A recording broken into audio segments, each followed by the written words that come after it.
Yeah, so thank you very much. I'm Markus Strecker, and I'm in this business now, I should not talk so much about it, over 12 years, and behind 20 plus products in the area, mainly small volume things, and in different positions over the years. And I will not compete with lights today, so we've seen a lot of lights. I go rather in the other direction.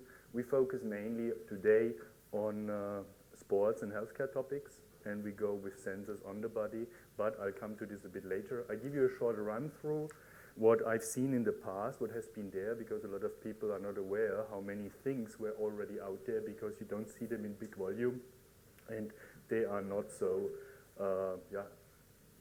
present in our daily life. We see them on stage, but there's a lot of things I think that will come in the future. So what we do with Teiimo, we would like to see this black box of electronics disappear, and we would like to see more products on the market. This is how we set us up. And we have, in fact, a fast way for innovation, so we can set a product up and sell it under our own brand. And we have a grown network over the years. We have a quite good network from textile manufacturers, electronic manufacturing capabilities, and tailors we work with. So we can bring even more complex projects to life and work with a lot of research institutes, because what I found out in my career is there's great research out there, there's a lot of new technologies, but we don't see the products, so there seems to be a little gap between what research produces and what we need in industry for making products, and this is exactly where we would like to focus in order to make this area, or bring this area to more bright life. And so this is the setup of Teiimo. Then I like a speech from Gartner. This is a quote from Gartner: "Forget smart watches, smart clothes are the future." And we will look a bit where could this be in this future, where everybody agrees today, and I will not go through all these figures, that this market is huge. It's an immense market, and this is also how I came into this business, because I work for a big semiconductor company. I'm coming out of technology development, and they looked where are the semiconductors going in the near future, and this was around 2000, and they said garments. Everybody wears garments. Our chips are so tiny, so we may see garments with chips in the future, and this is how this whole thing started. And this was Infineon Technologies, and then we were charged to bring out a first product and to see how it is. And at this time already we discussed if it's worth to go into medical applications or performance sports applications, but all these technologies were so new that the choice was we rather go in a consumer segment, and the first product we brought out in 2004 was the O'Neill, the Hub. This was a hands-free system with a textile keypad, textile wires, integrated microphone, and an MP3 player with Bluetooth that you can take out. At the time there was no iPhone yet, but Bluetooth was pretty new, and so we made this for O'Neill. And it was done in over 3,000 units, was industrial manufactured. And I remember the first step, just what Mark said. I had a hand carry with 150 textile harnesses, flew into Jakarta, went into a manufacturing site. Half an hour later, I was in a taxi going to town buying a voltmeter.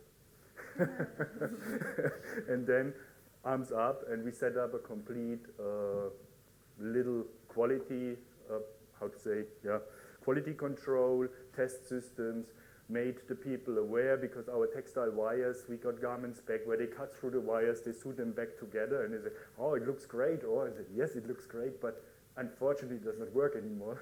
So this was some learning, but overall it is possible, it takes efforts, we really bring two different value chains together, and this is the challenge up to date. And so this is also what makes this market in the last years develop a bit slower, but on the other hand, I think there is a bright future. So GPS in a jacket we presented 2006. So it's not all Teiimo, I just tell you. Teiimo is 2 years old. I worked in different positions in different companies. This is a thing we did for Bogner. Bogner, here we presented energy harvesting with solar cells, lights, which just take a contour of this garment. And then we had integrated as well different heating zones. And this was 2007 for the 75th anniversary of the Bogner brand. This is something we already talked about, and I hope that Francesca did it, but no, unfortunately. So you see a lot of these things in special production, light effects, and stars love it, love the technology, adopt it. So this is what we see mainly. We've seen in the Tron movie an implementation of electroluminescent wires, which take the contours. This is some things we have, and then I have some other extreme examples. So on the left side, you have something which is reality, which is there since some years. This is a skiing glove with an integrated heating system. You see here, this is a Bogner glove. You just press the button, it switches on, it heats up your hand up above the fingers and around the fingertips, and everything is integrated. So this is something you can still buy today. On the other side was an energy harvesting suit from Conergy and Triumph, and you don't really want to go for a swim with it. But if you're sunbathing, it allows you to charge your mobile phone, and Conergy was a mobile brand. But it's not a product, this was a pure demonstrator. The last years before getting funding Teiimo, I worked for a big German company. I can tell you it's Adidas, so, and I think it's even written. So we focused on what can we do for professional athletes. And the target group here was soccer players, and this is in particular of interest because you can't just wear a heart rate tracking bell with an electronics here in the middle. You do this once, and even the profis will not wear it anymore because stopping a ball here is just a no-go. So this was a very nice starting point. Oh, we can do something in this area. A hinder, and still today you will not see a lot of these things because these technologies are used in training. They are forbidden in game. Soccer, strictly forbidden to use any electronics in game. But in training, you see here the German national team training with it. So it's a smart shirt which has integrated electrodes and a hybrid electronics that you can put in, and it tracks all movements of the player and brings this information. So you have speed, distance, heart rate, and you can do all kinds of calculations, and then this information is collected by a server on the sideline, and the coach logs into a Wi-Fi that this system builds up with his iPad, and he can run all kinds of analysis on the Wi-Fi system on all players in his training pitch. So this system tracks 2 teams, real time, and you can run your analysis on the training pitch. So if a Ribéry is doing a sprint in Bayern Munich, the trainer can just see, oh, this was his peak speed. Okay, not at the moment, he's injured, but this is his peak speed. This is heart rate. This is his, how he relaxes after the sprint, and all these things with a lag time of approximately a second. So this was the challenge, and it's used widely in the US. So every Major League Soccer team in the US, the first league in the US, has adopted this technology. There is a contract, and top teams in Europe. And from my perspective, I'm a strong believer that we will see more of this, and that this technology will also penetrate our daily lives. And this is where we focus on also with Teiimo. I have another product example here. I come to this. This is a starting point, and I can show you a demo here. The key to all of products here, in our belief, is really the use case. So there is a value if the user perceives the function as value. If there is a product which is costly and he puts it into the corner after 3 months, there is no consistent business. So we have to make a product which is desirable and used on a regular basis in this area, and this is a good starting point for a research when you want to make a new product in this area. I think it's true everywhere, but here in particular, really spend a lot of time on what you want to achieve for the user. And what we always say, the technology is mostly there. And in terms of technology, if we look, what has changed in the last 10 years? When we were out with the Bluetooth jacket on the market, we had one shop who couldn't sell it. So we went there, we looked, and okay, we found out why. Because the salesperson responsible for this area, she didn't even know what Bluetooth is. She didn't even have a mobile phone, and then she was supposed to explain a mobile phone jacket. So this just does not work. But today, Bluetooth is in everybody's mind, so this is clear. Everybody uses it on a daily basis, and we have big advances, especially if we look into the MEMS business, micro electromechanic sensors. We have accelerometer, gyroscope, magnetometer. This means a complete motion tracking platform in a little chip, a little tiny chip, where we can do things we couldn't do 10 years ago. On the other side, optical sensors. We can make we can measure oxygen saturation. You can measure the heart rate. You can measure quite a lot of things in this sensor arena. and there's big progress that we've seen. Then radio frequency data transmissions, we have Wi-Fi, Bluetooth, BLE, ZigBee, and for some topics you have to make your own protocol because these things may not fit. But these chips and technologies are widely available and affordable in terms of cost and price, and mainly driven by automotive and mobile phone industry. So touchscreen e-papers are also to be mentioned, but a big work that is to be done is in interconnects and textile components and in flexible and stretchable circuits. What we like is a word here, because in wearables we speak a lot of flexible electronics, stretchable electronics, printed electronics, and all these things. I like a lot the term conformable electronics, which means the electronics really has to adapt to a shape where it goes to and has to submerge in the device or in the person where it is used on. So this is the topic here. And what we started with now, in order to show that these technologies are real, that you can buy them, you can touch them, we elaborated our use case and brought out the Elation jacket. And the Elation jacket, our use case is the convertible driver. So not the big volume, it's a niche market. And with the new regulations, if you look at classic car enthusiasts which ride convertibles, so they don't have a car seat heating system, and they don't have a hands-free system. So we put all this in a jacket. This jacket has two heating zones. An upper heating zone goes around the shoulder to the upper back, and the collar. And the collar heats nicely up, so you can get a warm neck when you're driving. Then we have the kidneys and the lower back as a separate heating zone. You can switch them separately. We have integrated the batteries into the arms, which are semi-flexible, so they run around the arm. You won't feel them on the daily use. And the whole thing is in a very classical leather jacket, so it's a stylish leather jacket. First of all, the functionality is hidden. And then we integrated, as this hands-free topic is there, so we integrated a Bluetooth system with a microphone and speakers. And as mobile phones are always empty, we integrated a phone charger, and this is a product we manufacture in small quantity, even in Germany. So this is handmade, and we sell, let's say some hundreds of it in the near future. And this is an entrance point. In particular of interest is here, what we wanted to demonstrate also, how can a power management system in a garment work?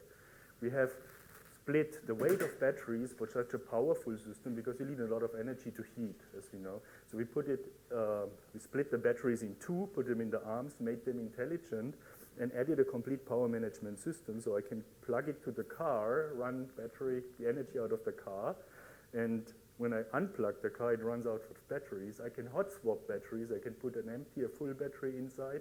The jacket will just manage it, and I can charge the batteries inside the jacket, which is of interest, of course, if you think about industrial use cases or military use cases, where there's new functionalities inside. Such a power management system is state of the art and has not been made yet by someone. And so this is something just we show. It is there. And what I give around here, you will see there's some textile wires. This is textile wires where you can run some amps, some serious current through, but they are washable. You can wash them 50 times in a machine, and you will get a little touch and feel how these things can look like. On the other side, I ran a textile keypad. Please give it back to me. This is a completely textile sensor, which is already some years old as well. But if you just touch it, it's just a textile. We do this with a company here in London, some friends of ours, and we work closely together on these kind of things. So, okay, this I already said. Textile wires, flexible battery, intelligent power management system is all in the Elation jacket, and I will be there in the pause if you would like to look at it and touch it or wear it. It's there, it's real. And so, but where do I see or do we see a big future? This is really, we have wearable systems will be part of our life in the future. We see people who track their performance, their fitness, and this is a main driving factor. Then we have big data, all about data, and this is of course also a controversy. So if you have systems like this, you don't want everybody to get your data, so this is where encryption technologies and safety mechanisms in such systems have to play a major role. This is also what we are working on, so if you get a bunch of data, you don't know what to do with it, because they're encrypted, they are scrambled, so you can't associate them to a person, for example. This is of importance, sorry. And the fitness need, let's say our community is aging and people are moving less. So this is, today we see a lot of these armbands that people are using to track their really movement and things. And this may be even crank up a step in the future for the ambitious sportsman, because you would like to see how you train better. Like the professional soccer players, it's not that they are not fit. The driving factor here is maybe you can prevent an injury if you have a good data, because if such a top sportsman gets just a little slower, there can be 3 reasons. For the first reason, the trainer does not need any electronics. If he had a bad night, he just goes to the shower and does not need to train anymore this day. But the other 2 reasons are key. Either it's the wrong training, then the physical coach can coach them, work with them on a different training, because a sprinter may need some different training than some other person, so it's individualization of the training. And the second fact, maybe everything is right, but he is just in front of an injury and the person does not realize it yet. And in case of soccer, we know how much money is in the game, so if you can just prevent an injury before it happens, this is a big target, and this is why these systems will be widely used in the future. And if you look at the Rugby World Cup, for example, you will see also in the back some little pockets. If you look closely, rugby has adopted such technologies widely, slightly different than the one thing I presented here. But I see a big future in this area. And then we will move into healthcare, medical applications, and fitness, because if people have an injury today and you don't feel so well, but you would like to be monitored, but not everybody needs to see it. You may just wear in the future a little shirt with some electronic control unit which can transfer your data to a doctor or wherever it is useful and needed, and then you feel better, you can do some things, and it's even as far as you could then prevent or give an alarm if something is not okay. And localize the person to get help faster to this, and we are working on some of these programs today, but I can't talk so much about it yet. So, key to success in this area for me, from my perspective, personal conviction is really use case first, appropriate system integration, because you don't want these things to be felt. It's not a bulky, clunky thing you want something which is just there but you don't feel it. And the matrice of the components and sensors which go in there, because you find a big number of components that you can use, but the trick is also to use the right components for the right application, to stay in the budget. On some areas you can't spend a lot of money. This is really targeted to cost. And for example, here if you speak a garment you would like to make thousands of, it's not this garment. We would tailor it to cost for a specific use case. It may not have the same functionality, but in principle it's possible. Thank you.